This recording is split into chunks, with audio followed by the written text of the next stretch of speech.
मैं संजय कुमार, आप देख रहे हैं बिहार न्यूज 25। हमारे साथ फूड भाई पे समताप दास जी है। अब दिल्ली के जंतर मंतर से चलकर छात्रों का प्रदर्शन पटना में गूंज उठा है। जिस तरह से कल पटना के सब छात्र निकले थे, उस पर लाठीचार्ज, कैनल वाटर, आंसू गोला बरसाया गया है। सर, ये सही कहा आपने। कल देखिए पटना की सड़कों पर पुलिस ने जैसा नंगा नाच किया है और छात्रों पर जैसा बर्बरतापूर्ण हमला किया है, उसके बाद एक बात पक्की हो गई है कि बांकीपुर में भाजपा की जमानत जब्त होने वाली है। बांकीपुर में प्रशांत किशोर की आंधी चलने वाली है और कल की एक एक लाठी का हिसाब बांकीपुर की जनता लेगी आपसे 30 जुलाई को।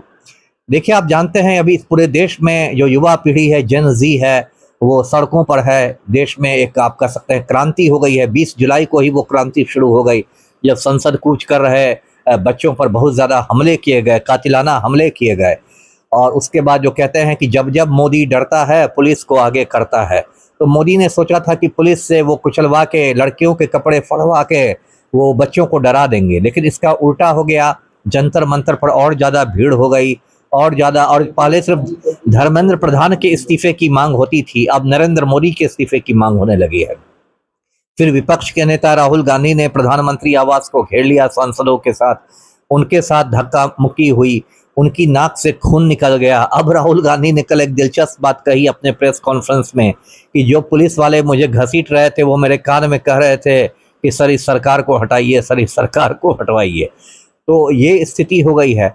और अब वो मतलब जो आंदोलन की आग है वो पटना तक पहुंच गई। और पटना तो खैर, बिहार तो क्रांति की धरती रहा है।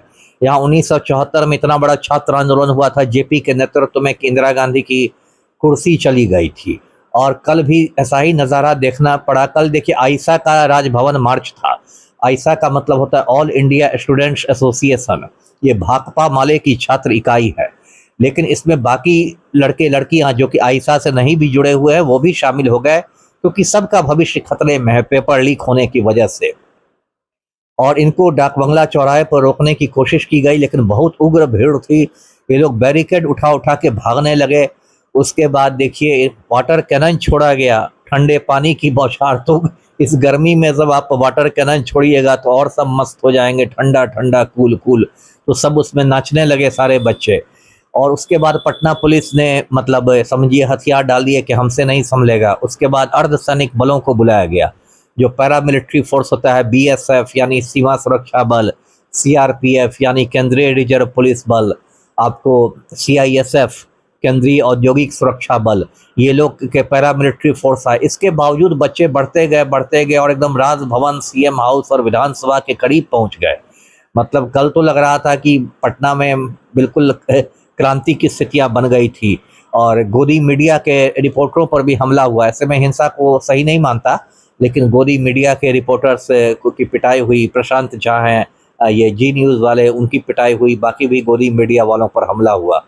और भाजपा नेताओं पर गुस्सा देखा गया। भाजपा के विधायक हैं विनय बिहारी, भोजपुरी के गीत भी लिखते हैं, छात्रों द्वारा घेर लिया गया था। जी सर, छात्रों द्वारा कई गाड़ी क्षतिग्रस्त किया गया है। बीजेपी के पोस्टर होर्डिंग फाड़ दिया गया है। सर, देखिए, हिंसा का तो मैं समर्थन नहीं करता, हिंसा तो गलत है, लेकिन कल भाजपाइयों की भी गुंडागर्दी देखने को मिली। भाजपा के जो प्रदेश अध्यक्ष हैं संजय सरावगी, दरभंगा के विधायक हैं, वो गुंडों के साथ सदाकत आश्रम पर हमला कर रहे थे, जो बिहार में कांग्रेस का मुख्यालय है। और पुलिस बिल्कुल मूक दर्शक बनी हुई थी।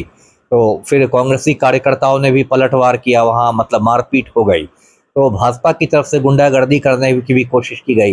देखिए, एक बात तो स्पष्ट है कि अब इस देश में क्रांति हो चुकी है और नरेंद्र मोदी जल्दी ही झोला उठाकर भाग खड़े होंगे।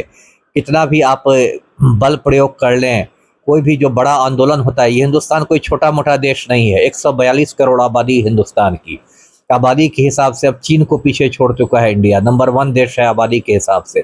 आप 142 करोड़ लोगों में कितने को जेल भेजिएगा, कितना को लाठी से पीटिएगा। तो सरकार कहीं ना कहीं मतलब घिर गई है। और अब इन लोग को समझ में नहीं आ रहा, और युवा अब उससे मतलब हिसाब मांग रहा है कि मोदी जी कहते थे 2014 में कि हर साल मैं 2 करोड़ युवाओं को रोजगार दूंगा, तो कहाँ गया रोजगार। अब वही प्रधानमंत्री कहते हैं कि पकौड़े तलना भी रोजगार है।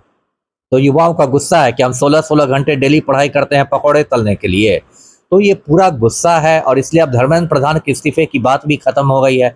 अब लोग सीधे नरेंद्र मोदी के इस्तीफे की मांग कर रहे हैं। तो देश में अब एक जेन जी क्रांति शुरू हो गई है। इसको रोकना मुश्किल ही नहीं, नामुमकिन है। सर कई छात्रों का कहना है, मैं कई प्रदर्शनकारियों का कहना है कि हम नेपाल है जैसा हालत हो जाएगा। देखिए, नेपाल जैसी हालत से उनका दो मतलब हो सकता है। एक तो मतलब हो सकता है कि वैसी ही हिंसा होगी, एक मतलब हो सकता है कि प्रधानमंत्री को हटा दिया जाएगा। तो यदि वो हिंसा की बात कर रहे हैं तो इसको तो मैं सही नहीं मानता, लेकिन यदि प्रधानमंत्री को हटाने की बात कर रहे हैं तो ये तो होना चाहिए। नरेंद्र मोदी भारत के लिए बोझ बन गए हैं, उनका तो इस्तीफा बहुत जरूरी है। जी, ये हमारे साथ थे पूर्व आईपीएस अमिताभ दास जी के। सुन रहे थे जिस तरह से कल छात्र पटना में छात्रों का प्रदर्शन था। वीडियो कैसा लगा अपना कमेंट कीजिए। धन्यवाद।